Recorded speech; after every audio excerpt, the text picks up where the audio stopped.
Si no ejecutas el presupuesto, no llega el servicio al ciudadano, no llega el hospital al ciudadano, por ejemplo. Estamos aquí en los estudios de Exitosa con Antonio Álvarez, especialista en temas municipales, para hablar sobre el tema de inversión pública enfocado al tema municipal y otros aspectos que también queremos abordar dentro de esta problemática. Porque uno, por ejemplo, nos explica cómo es que en estos tiempos donde hay facilidades que dio el gobierno, al menos en el papel, declaratoria de emergencia, para implementación de obras de prevención o para otras situaciones, los gobiernos locales no estén invirtiendo y esto ralentizó mucho más el crecimiento económico porque, según se sabe, la inversión pública cayó 11% en julio tras 15 meses al alza, y esto incluye gobierno nacional, gobierno regional, gobierno municipal, provincial, distrital. Un esquema, una situación transversal que impacta directamente sobre toda la población. Si hablamos del gobierno local, el que está más cerca del vecino, el que nos está escuchando en estos momentos, el que está desempleado, está buscando chamba, donde ni siquiera el programa temporal de puestos de trabajo ha funcionado como se esperaba. Hay mucho reajuste que se tiene que hacer para poder reactivar la economía desde la perspectiva del gobierno, del Estado, en inversión pública. Señor Álvarez, ¿qué tal? Buenas noches. Buenas noches.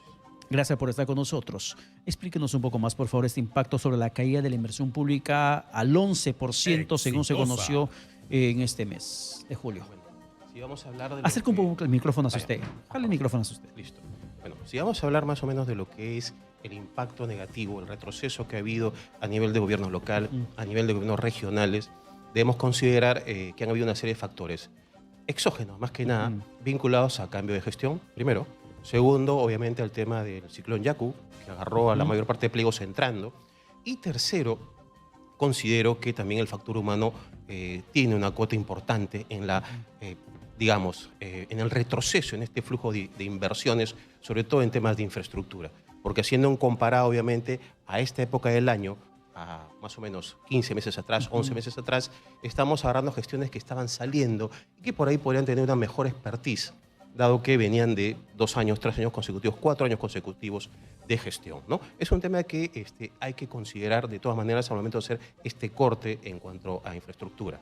Ahora, el hecho que hay un porcentaje disminuido no significa, obviamente, que los pliegos, tanto local, regional, o las políticas también de los que es el gobierno central, se queden donde están, ¿no? Este es el momento, obviamente, para seguir avanzando, seguir mejorando lo que es el flujo de inversiones y, sobre todo, el tema de ejecución de proyectos de infraestructura. Hábleme sobre el tema de las municipalidades, porque según la información que tenemos aquí en la mano, su inversión o la inversión de las municipalidades a nivel nacional sumó 1.243.5 millones de soles. Podría decirse bastante plata. Sin embargo, no es así.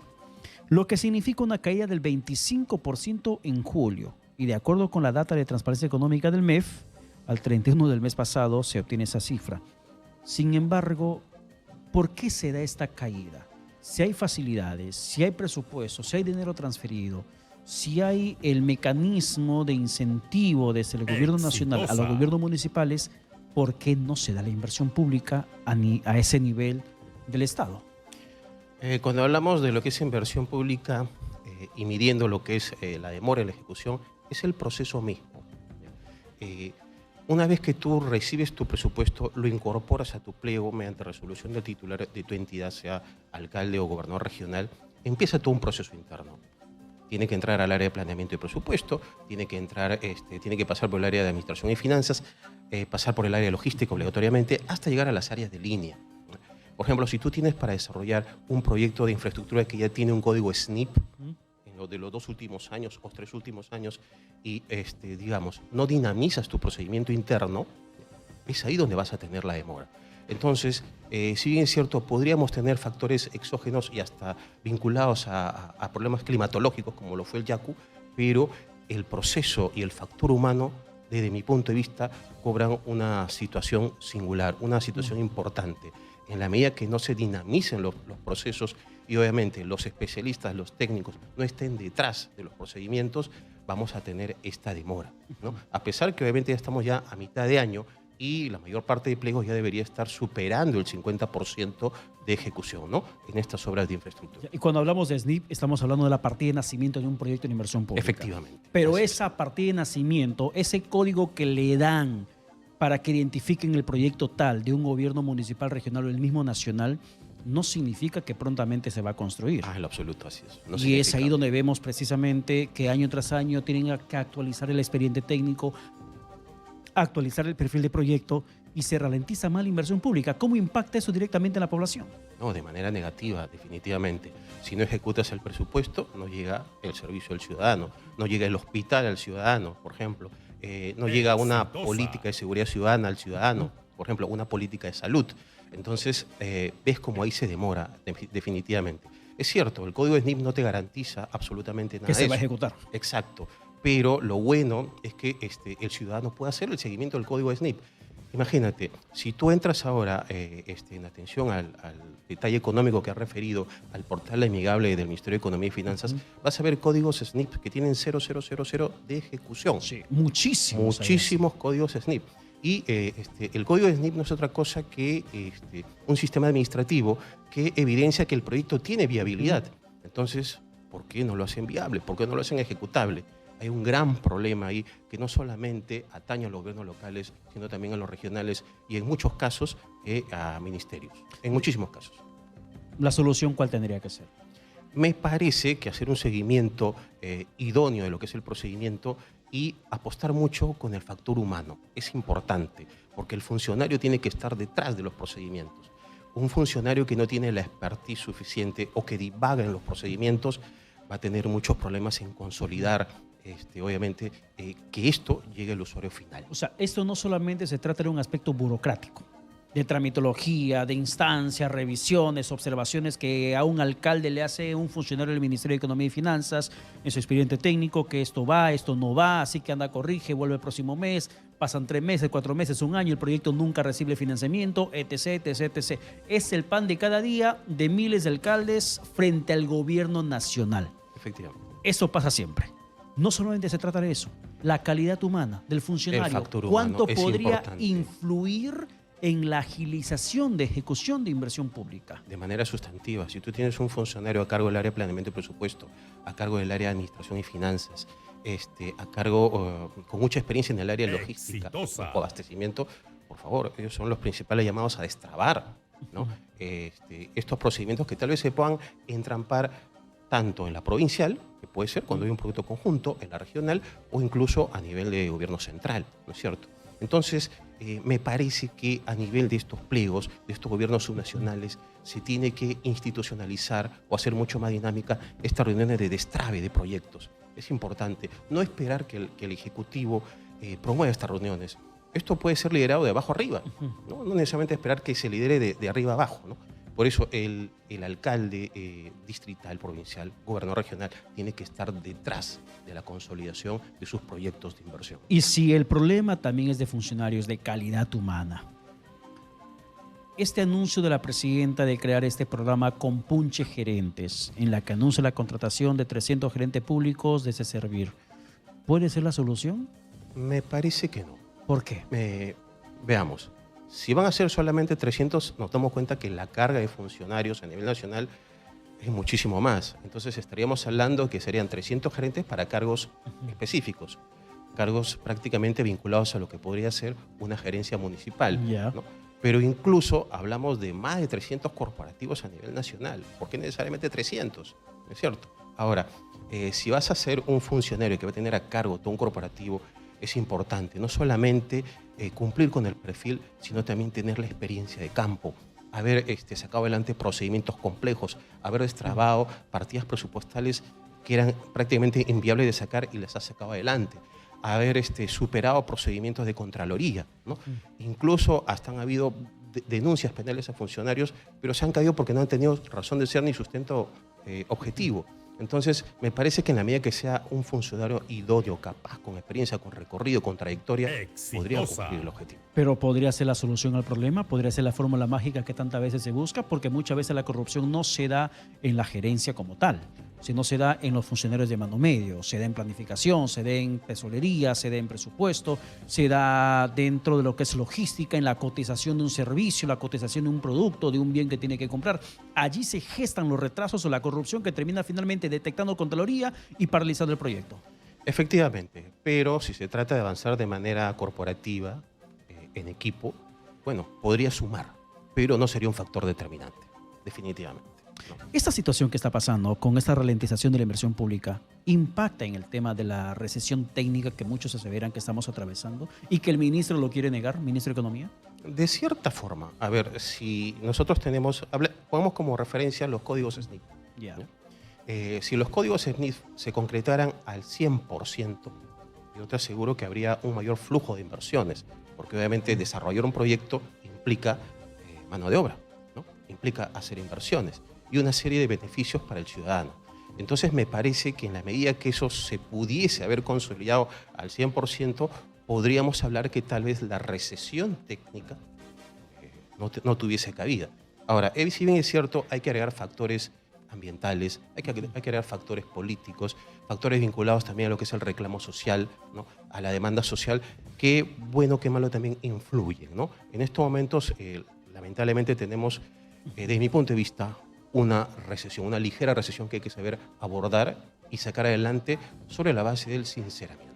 Claro, lo último que se sabe es que el Perú, nuestro PBI volvió a caer en 1% en el mes de junio. Efectivamente. Y el ministro niega ese escenario, considera que hay factores exógenos que no nos muestran que estamos en recesión. Sin embargo, es un término que el ministro tendrá que confrontar con la dura realidad que los millones de peruanos atravesamos cuando vamos a comprar nuestros productos, o millones de peruanos que están bajando al umbral de pobreza en estos momentos en el país. Exacto. Si eso no es recesión, entonces yo no sé cómo se podría llamar. Y la realidad también nos dicen que el INEI ha reportado que hay una baja en la compra del cemento en estos momentos en el país. ¿Por qué ese datito de INEI es importante? A ver, el dato vinculado a la compra de cemento significa que no estás desarrollando a nivel de gobierno proyectos, a nivel del ciudadano promedio que no está comprando lo necesario para levantar su casa, su departamento, ¿no? O su piso. Y eso está vinculado obviamente a, digamos, la disminución del poder adquisitivo, ¿no? Hablamos del ciudadano convencional, ¿no es cierto?